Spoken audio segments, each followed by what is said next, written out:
नमस्कार, बिंदास क्रिकेट में आपका स्वागत है। मैं हूं विमल मोहन। आज की शाम क्वालिफायर 2 यानी एक तरह से T20 लीग के सेमीफाइनल में 2 बार की चैंपियन कोलकाता और इस सीजन पॉइंट्स टेबल में लीग में टॉप पर रही दिल्ली की टक्कर है। किसका पलड़ा भारी है और कौन मारेगा बाजी, ये सब अपने 2 खास मेहमानों के साथ जानने की कोशिश करेंगे। राकेश राव वरिष्ठ पत्रकार, हिंदू के डिप्टी एडिटर हैं, और कार्तिक अय्यर फैंटासी गली क्रिकेट के विश्लेषक हैं। किसका पलड़ा भारी है, यही बात दोनों से जानने की कोशिश करेंगे। राकेश, किस टीम को एज दिख रहा है? देखिए, ऑन पेपर अगर आप देखें, मैन टू मैन देखें तो दिल्ली सुपीरियर टीम है, लेकिन हमको ये देखना है कि मैच कहां हो रहा है। मैच शारजा में हो रहा है, स्लो विकेट है, जहां पे केकेआर अपना पिछला मैच जीत चुकी है और दिल्ली को दुबई से ट्रैवल करके आना है वहां पे खेलने के लिए। तो एक स्लाइट एज केकेआर को शुरू में ही मिल गया है।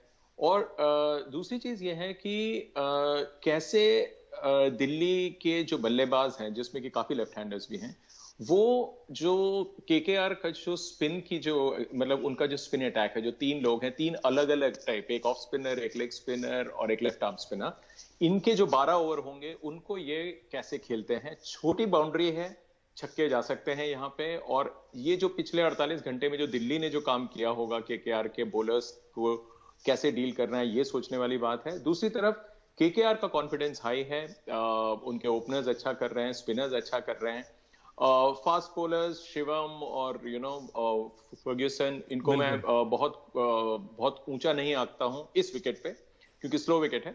लेकिन दिल्ली कैसे बैटिंग करती है इस पे डिपेंड करेगा। कार्तिक, आपसे पूछना चाहेंगे, दिल्ली जैसे राकेश कह रहे हैं कि इस पिच पर कोलकाता को थोड़ा एज है, लेकिन अगर केवल कप्तानों की बात करें तो इयन मॉर्गन का फॉर्म बहुत ही खराब रहा है। 12-13 के औसत से खेले, और सहवाग ने स्लेजिंग भी की है कि अगर वो बातें ज्यादा कर रहे हैं, काम नहीं कर रहे हैं। तो आपको लगता है कि जो कैप्टन का जो एंगल है वो शायद दिल्ली का पलड़ा ज्यादा मजबूत करे? सिर्फ कप्तान की अगर बात करें, जैसे मैंने कहा कि सहवाग ने स्लेजिंग भी की है, ये मतलब ऑस्ट्रेलियाई रणनीति होती थी पहले मैच से पहले, जो कप्तान या खिलाड़ियों को लेकर होती थी। आपको लगता है स्लाइट एज कप्तानी के तौर पे देखेंगे तो दिल्ली को है जरूर?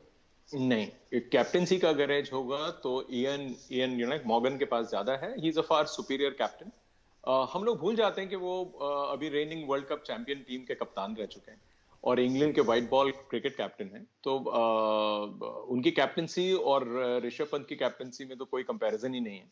ऋषभ पंत, क्योंकि जैसे उनका जो एक बेसिक कैरेक्टर है, नेचर है, वो जो पिछली चीजें हैं उसको वो दिमाग पे ना लाते हुए और चेहरे पे ना लाते हुए वो वैसे ही खेलते हैं कि जैसे कुछ हुआ ही ना हो। वो उनका एक मैं उनका उसको एक स्ट्रेंथ मानता हूं कि वो हो सकता है कि पिछले 2 मैच हारे हैं, बिल्कुल क्लोज मैचेस हारे हैं, उसको दिमाग पे ना रख के वो अपनी टीम को लीड करें। और देखिए, टीम लीड करने के लिए दूसरी चीज ये भी है कि उनके डगआउट में रिकी पॉन्टिंग बैठे, तो रिकी पॉन्टिंग का जो इनपुट्स होंगे वो कमाल के इनपुट्स होते हैं। मैंने उनको अपनी जिंदगी में बहुत हाई माना है एज ए कैप्टन। लेकिन कैसे वो एक ऋषभ पंत को कैसे डील करते हैं, क्योंकि ऋषभ पंत से गलतियां हो रही हैं कैप्टनसी में, तो ये देखना है। बाकी आपने फॉर्म की बात की, इयन मॉर्गन का भी फॉर्म तो खैर बिल्कुल ही नहीं चल रहा है, लेकिन ऋषभ पंत का भी जो फॉर्म है, बैटिंग फॉर्म, आप उनका लास्ट मैच हटा दीजिए, अदरवाइज ओवरऑल तो उनको भी जो एक फिनिश करना है मैच वो भी नहीं कर पा रहे हैं, वो भी स्ट्रगल कर रहे हैं। लेकिन हाँ, कैप्टनसी के मामले में इयन मॉर्गन, बिल्कुल इयन मॉर्गन। लेकिन इयन मॉर्गन को लीड बाय एग्जांपल जो कहते हैं, उनका बल्ला चला नहीं है, 12-13 के एवरेज से खेले। अगर कार्तिक गेंदबाजी की बात करें इस पिच पे खासकर, जैसे कि कह रहे थे कि लॉकी फर्ग्यूसन या जो दूसरे अवेश खान, ये इनका ज्यादा रोल अभी दिखता नहीं है, स्पिनर्स का रोल दिखता है। ऐसे में आपको लगता है, खासकर सुनील नरेन ने जैसे पिछले मैच में Virat Kohli, AB de Villiers, Glenn Maxwell जैसे विकेट लिए, आपको लगता है कोलकाता को बतौर स्पिनर्स ज्यादा एज है? जी, बतौर स्पिनर्स भी और बतौर इस बात के लिए भी क्योंकि उन्होंने पिछला मैच यही खेला हुआ है। हाँ, आज का पिच शायद बाजू वाला पिच होगा, उस दिन वाला पिच नहीं होगा, तो वो एक एडवांटेज तो है ही, लेकिन फास्ट बॉलर्स का भी रोल है। शारजा में जो टीम ज्यादा रन बनाती है पावर प्ले में, वो टीम ज्यादा करके जीत रही है। तो अगर फास्ट बॉलर्स पावर प्ले में आपको 1-2 विकेट निकाल कर देते हैं तो स्पिनर्स के लिए और भी आसानी हो जाती है मिडिल ऑर्डर का विकेट्स निकाल लेना। तो मेरे हिसाब से आवेश खान की भी रोल इंपॉर्टेंट है, एंड्रिक नोकिया, लॉकी फर्गसन, इन सब बॉलर्स की रोल इक्वली इंपॉर्टेंट है। राकेश, ऐसे में अक्षर पटेल, अश्विन, इनका क्या रोल देखते हैं? मैं तो उनका रोल बहुत ही ज्यादा मानता हूं, स्पेशली अश्विन का, क्योंकि अश्विन ने अभी तक वो जो इम्पैक्ट जो वो कर सकते हैं, क्योंकि बहुत इंटेलिजेंट हैं।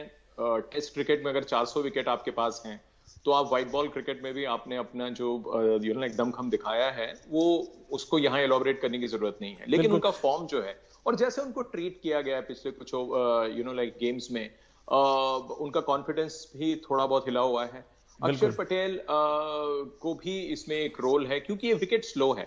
अब स्लो विकेट जहां पे कि टर्न ज्यादा नहीं है, वो स्लाइड टर्न है, वो बड़ा खतरनाक होता है कि अगर बॉल बहुत ज्यादा घूम रही है तो आपको एलबीडब्ल्यू वगैरह इतने आराम से नहीं मिलेगा।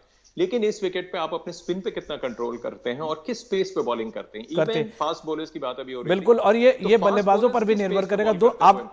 आप लोग दोनों से एक संक्षेप में जानना चाहेंगे दोनों टीमों की बल्लेबाजी पे। कार्तिक, दिल्ली में शिखर धवन, हेटमायर, पृथ्वी शॉ हैं, और उधर शुभमन गिल, राहुल त्रिपाठी, नीतीश राणा जैसे वेंकटेश अय्यर हैं। किस तरफ बल्लेबाजी ज्यादा मजबूत नजर आ रही है इस फॉर्म में? इस फॉर्म की अगर हम बात करें तो कोलकाता की ज्यादा मजबूत नजर आ रही है।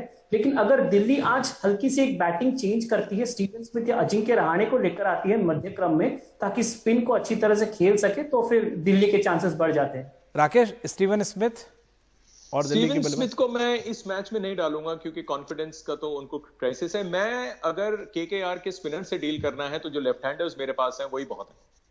लेफ्ट हैंडर्स हैं जो कि वही बहुत हैं, और ये देखना होगा कि बल्लेबाज किसके चलते हैं, क्योंकि लगता नहीं है कि यहाँ पे हाई स्कोरिंग मैच होगा। ऐसे में बल्लेबाजों का रोल अहम होगा। दो बल्लेबाज भी अगर टिक गए, वो टीम बाजी मार सकती है।